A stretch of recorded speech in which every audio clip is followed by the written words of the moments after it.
ಈಗ ಭಾಳಷ್ಟು ಜನದಲ್ಲಿ ಮಾತ್ರ ಬರೋದು ಎಲ್ಲ ಮೊಬೈಲ್ನಲ್ಲಿ ಮುಳುಗೋಗ್ತಿದ್ದಾರೆ ಅಂತ. ಹೌದು, ಮೊಬೈಲ್ನಲ್ಲಿ ಮುಳುಗೋಗ್ತಿದ್ದಾರೆ.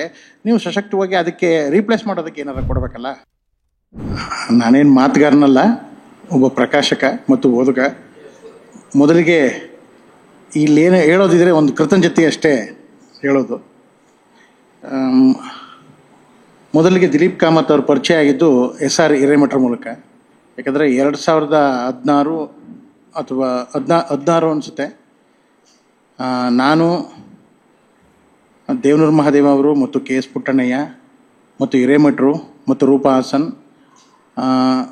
DSS ಮತ್ತು ರೈತ ಸಂಘ ಇವರೆಲ್ಲ ಸೇರಿ ಜನಾಂದೋಲನಗಳ ಮಹಾಮೈತ್ರಿ ಅಂತ ಒಂದು ಸಂಘಟನೆಯನ್ನು ಪ್ರಾರಂಭ ಮಾಡಿದ್ವಿ. ಆ ಸಂದರ್ಭದಲ್ಲಿ ಸಕ್ರಿಯವಾಗಿ ನಾವು ಕೆಲಸ ಮಾಡ್ತಿರೋ ಸಂದರ್ಭದಲ್ಲಿ ಅಲ್ಲಿನ ತರಬೇತಿ ಮತ್ತು ಇದಕ್ಕೆಲ್ಲನೂ ಕೂಡ ಹಿರೇಮಠರು ನಮ್ಮನ್ನು ದಿಲೀಪ್ ಕಾಮತ್ ಅವ್ರನ್ನ ಸಂಪರ್ಕಿಸ್ತಿದ್ರು. ದಿಲೀಪ್ ಕಾಮತ್ ಅವ್ರ ಜೊತೆ ಈ ಥರದ ಒಡನಾಟ ಧಾರವಾಡದಲ್ಲಿ, ಬೆಳಗಾಂನಲ್ಲಿ ಮತ್ತು ಬೆಂಗಳೂರಿನಲ್ಲಿ ಮತ್ತು ಇದೇ ಗಾಂಧಿ ಭವನದಲ್ಲಿ ಸುಮಾರು ಸಲ ಆಗಿದೆ. ಹೀಗಾಗಿ ಅವ್ರ ಪುಸ್ತಕನ ಪ್ರಕಟಿಸೋಕ್ಕೆ ನಮ್ಮ ಪ್ರಕಾಶನ ಹೆಮ್ಮೆ ಪಡುತ್ತೆ. ಅವ್ರಿಗೆ ವಂದನೆಗಳನ್ನು ತಿಳಿಸ್ತೀನಿ. ಹಾಗೆ ಈ ಪುಸ್ತಕವನ್ನು ಮುದ್ರಿಸಲು ನಮಗೆ ಕೇಳಿದಂಥ AR ವಾಸವಿಯವರು ಕೂಡ ನಂಗೆ ಪರಿಚಯ ಇದ್ದಿದ್ದು ದೇವನೂರು ಮಹಾದೇವ್ರ ಮೂಲಕ. ಅವರು ಪುನರ್ಚಿತ್ ಅಂತ ಒಂದು ಸಂಸ್ಥೆಯನ್ನು ನಡೆಸ್ತಿದ್ರು ಚಾಮರಾಜನಗರದಲ್ಲಿ. ಮಹಾದೇವ ಅವರು ಬಾಯಿಲಿ ಒಂದು ಸ್ವಲ್ಪ ಇಬ್ಬರು ಇದಕ್ಕೆ ಹೋಗಿದ್ದು ಬರೋಣ ಒಂದು ಕಲಾಮಂದಿರಕ್ಕೆ ಅಂತೇಳು. ಏನಕ್ಕೆ ಸರ್ ಅಂದೆ. AR ವಾಸವಿಯವರು ಒಂದು ಸಂಸ್ಥೆ ಕಟ್ಟಿದ್ದಾರೆ, ಅಲ್ಲಿ ಮಕ್ಕಳು ಒಂದು ಫೋಟೋಗಳನ್ನ ತೆಗೆದಿದ್ದಾರೆ, ಅದನ್ನು ಒಂದು ಎಕ್ಸಿಬಿಟ್ ಮಾಡ್ತಿದ್ದಾರೆ, ಬಾ ನೋಡ್ಕೊಬರೋಣ ಅಂತ ಹೇಳಿ ಹೋಗಿದ್ವಿ. ಆ ಸಂದರ್ಭದಲ್ಲಿ ನನಗೆ ಪರಿಚಯ ಆದರು.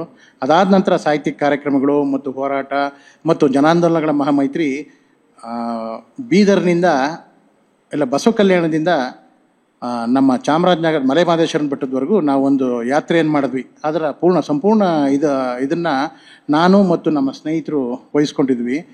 ಇಲ್ಲಿಂದ ಅಲ್ಲಿವರೆಗೂ ಆ ಜಾಥವನ್ನು ಮಾಡೋ ಸಂದರ್ಭದಲ್ಲಿ ಪುನರ್ಚಿತ್ ಸಂಸ್ಥೆಯ ಸ್ನೇಹಿತರು ಅವರ ಬಳಗದ ಇವ್ರನ್ನ ಕಳಿಸ್ಕೊಟ್ಟಿದ್ರು. ಅವ್ರ ಜೊತೆ ಈ ಹೋರಾಟದ 4 ಹೆಜ್ಜೆಗಳನ್ನು ನಾನು ಕೂಡ ಮಾಡಿದ್ದೀನಿ. ಅದಕ್ಕಾಗಿ ಅವ್ರಿಗೆ ಕೃತಜ್ಞತೆ.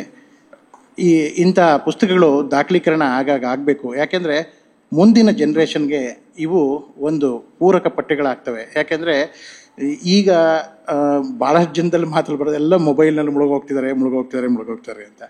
ಹೌದು, ಮೊಬೈಲ್ನಲ್ಲಿ ಮುಳುಗೋಗ್ತಿದ್ದಾರೆ. ನೀವು ಸಶಕ್ತವಾಗಿ ಅದಕ್ಕೆ ರೀಪ್ಲೇಸ್ ಮಾಡೋದಕ್ಕೆ ಏನಾರು ಕೊಡಬೇಕಲ್ಲ.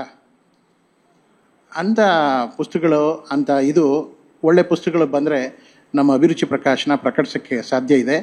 ನೀವು ಭಾಳಷ್ಟು ಸಂಸ್ಥೆಗಳು ನಡೆಸ್ತಿರೋ ಇಲ್ಲಿ ಭಾಳಷ್ಟು ಜನ ಬಂದಿದ್ದೀರಿ, ಪತ್ರಕರ್ತರು ಬಂದಿದ್ದಾರೆ, ನಮ್ಮ ಮೇಡಮ್ಮು, ಆಮೇಲೆ ಹರೀತ್ ಅವರು ಪರಿಚಯ ಇದ್ದಾರೆ, ಸುಮಾರು ಜನ ಇಲ್ಲಿ ನಾನು ನೋಡ್ರೋ ಇವರು ಸ್ನೇಹಿತರುಗಳೆಲ್ಲ ಬಂದಿದ್ದೀರಿ. ನೀವು ಯಾವತ್ತಾದರೂ ಏನಾದರೂ ಪಬ್ಲಿಷ್ ಮಾಡಬೇಕು, ಇದು ಒಂಥರದ ಸಮಾಜಕ್ಕೆ ಅಗತ್ಯ ಇದೆ ಅಂದರೆ ಖಂಡಿತ ನಾವು ನಿಮ್ಮ ಜೊತೆ ಕೈ ಜೋಡಿಸ್ತೀವಿ ಅಂತೇಳಿ ನಾನು ಮಾತು ಮುಗಿಸ್ತೀನಿ. ನಮಸ್ಕಾರ.